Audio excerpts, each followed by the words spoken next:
ನಾನು ನಾಗರಾಜ್ ಶ್ರೀಧರ್ ಶೆಟ್ ಅಂತ ಈಗಾಗಲೇ ಉತ್ತರ ಕನ್ನಡ ಜಿಲ್ಲೆಯ ಕುಮಟಾ ತಾಲೂಕಿನಿಂದ ಮಾತಾಡೋದು. ವಿಷಯ ಏನಂದರೆ, ಈಗಾಗಲೇ ನಾನು ಸನ್ಮಾನ್ಯ ಮೋದಿಯವರ ಬಗ್ಗೆ ಹೇಳ್ತಾ ಇದ್ದೀನಿ. ಯಾಕಂತ ನಮ್ಮ ಪ್ರಧಾನಮಂತ್ರಿ ಮೋದಿಯವರ ಬಗ್ಗೆ. ಯಾಕಂತ ಕೇಳಿದ್ರೆ ಅವ್ರು ಬಂಗಾರ ತೊಗೊಳ್ಬೇಡಿ ಮತ್ತು ಪೆಟ್ರೋಲ್ ಡೀಸೆಲ್ ಬಳಸಬೇಡಿ ಅಂತ ಅವನು ಏನು ಹೇಳ್ತಾ ಇದ್ದಾರಲ್ವ, ಅವ್ರ ಗಾಡಿಗೆ ಪೆಟ್ರೋಲ್ ಡೀಸೆಲನ್ನು ಬಳಸೋದು ಸ್ವಲ್ಪ ನಿಲ್ಲಿಸಿ ಹೇಳಿ ಅವರಿಗೆ. ಮತ್ತೇನಂತ ಕೇಳಿದ್ರೆ, ಇವ್ರದ್ದೆಲ್ಲ ಹುಚ್ಚು ಒಂದು ಏನು ಕೇಂದ್ರ ಸರ್ಕಾರ ಅವ್ರ ಕೈಯಲ್ಲಿ ಬಂದುಬಿಟ್ಟಿದೆ ಅಂದರೆ ಅವ್ರು ಹುಚ್ಚುಚ್ಚಾದಂಥ ಒಂದು ಹೇಳಿಕೆಗಳು. ಮತ್ತೇನಂತ ಕೇಳಿದ್ರೆ, ಅವರಿಗೊಂದು ದ್ವಂದ್ವ ನೀತಿಯನ್ನು ಸ್ವಲ್ಪ ಕಡಿಮೆ ಮಾಡಬೇಕು ಅವರು.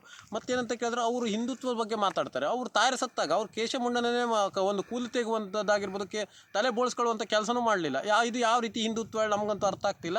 ಮತ್ತೇನಂತ ಕೇಳಿದ್ರೆ, ಕೆಲವು ಗೋಬರ್ ಭಕ್ತರು ಇದ್ದಾರೆ. ಅವರು ಬಂಗಾರ ಹಾಕಬೇಡ ಅಂದರೆ ಈಗ ಬಂಗಾರನ್ನು ಬಿಟ್ಬಿಡ್ತಾರೆ ಅವರು. ಮತ್ತು ಮುಂದಿನಿಂದ ಬಟ್ಟೆ ಹಾಕಬೇಡ ಅಂದರೂ ಅದು ಆದಿಮಾನವ ಒಂಥರ ತಿರುಗಾಡಿದ್ರು ಹೇಳೋಕೆ ಬರ್ದಿಲ್ಲ. ಪಕ್ಷದಲ್ಲಿ ಪೂರ ಅಂತರೇ ಆಗಿಬಿಟ್ಟಿದ್ದಾರೆ. ಅದಕ್ಕಾಗಿ ಸ್ವಲ್ಪ ಯೋಚನೆ ಮಾಡಬೇಕಾದಂಥ ವಿಷಯ. ಮತ್ತೇನಂತ ಕೇಳಿದ್ರೆ, ಅಲ್ಲಿ ನೋಡಿ ಪಂಜಾಬ್ದ ಇದು ಎಲ್ಲಿ ನಮ್ಮ ಪಶ್ಚಿಮ ಬಂಗಾಳದಲ್ಲೂ ಕೂಡ ಒಂದು ಅಲ್ಲಿ ಗಲಾಟೆ ದುಂಬಿ ಏಳಿಸಿ ಸಂವಿಧಾನ ಒಂದು ಕಗ್ಗೊಲೆನೇ ನಡೆದಿದೆ. ಯಾಕಂತ ಕೇಳಿದ್ರೆ, ಈಗಾಗಲೇ ಸುಪ್ರೀಂ ಕೋರ್ಟ್ ಇದ್ರ ಬಗ್ಗೆ ಇದು ಮಾಡಬೇಕು, ಎತ್ತಿ ಹಿಡಿಬೇಕು ಈ ವಿಷಯವನ್ನು. ಯಾಕಂತ ಕೇಳಿದ್ರೆ, ಚುನಾವಣಾ ಆಯೋಗನೂ ಕೂಡ ಭ್ರಷ್ಟ ಆಗಿಬಿಟ್ಟಿದೆ ಎಲ್ಲ ಕಡೆಗೂ.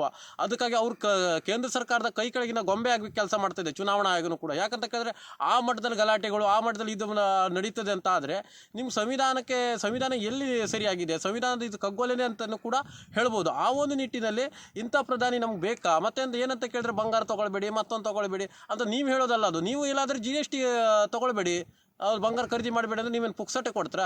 ಪುಕ್ಸಟ್ಟೆ ಆದರೆ ಈಗ ಮದುವೆ ಮನೆ ಊಟ ಆದರೆ ಒಂದು ಪುಕ್ಸಟ್ಟೆ ಉಡ್ಕೊಂಡು ಹೋಗ್ತಾರೆ, ಲಿಮಿಟೆಡ್ ನೀವು ಊಟ ಮಾಡ್ಕೊಂಡು ಎಲ್ಲ ಎಸಿಬೇಡಿ ಅಂತ ಹೇಳ್ಬೋದು. ಇದು ನೀವು ಪೆಟ್ರೋಲ್ ಖರೀದಿ ಮಾಡೋರು GSTನೇ ತುಂಬ್ತಾರೆ.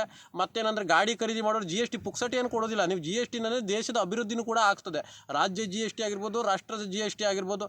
ಅದನ್ನು ಬಿಟ್ಕೊಂಡು ನಿಮಗೇನು ಒಂದು ಆರ್ಥಿಕತೆ ಅಂದರೆ ಏನು, ಅರ್ಥವ್ಯವಸ್ಥೆ ಅಂದರೆ ಏನು, ಅದು ಏನೂ ಗೊತ್ತಿಲ್ಲದೆ ಬೇಕಾಬಿಟ್ಟು ಬನ್ಸಿಗೆ ಬಂದಾಗ ಹೇಳಿಕೆಯನ್ನು ಕೊಡುವಂಥದ್ದು, ಎಲ್ಲ ಕಡೆ ತಮ್ಮದೇ ಬರ್ತಾ ಇದೆ ಅನ್ನುವಂಥದ್ದು ಓವರ್ ಕಾನ್ಫಿಡೆನ್ಸ್ ಜಾಸ್ತಿ ಆಗಿಬಿಟ್ಟಿದೆ.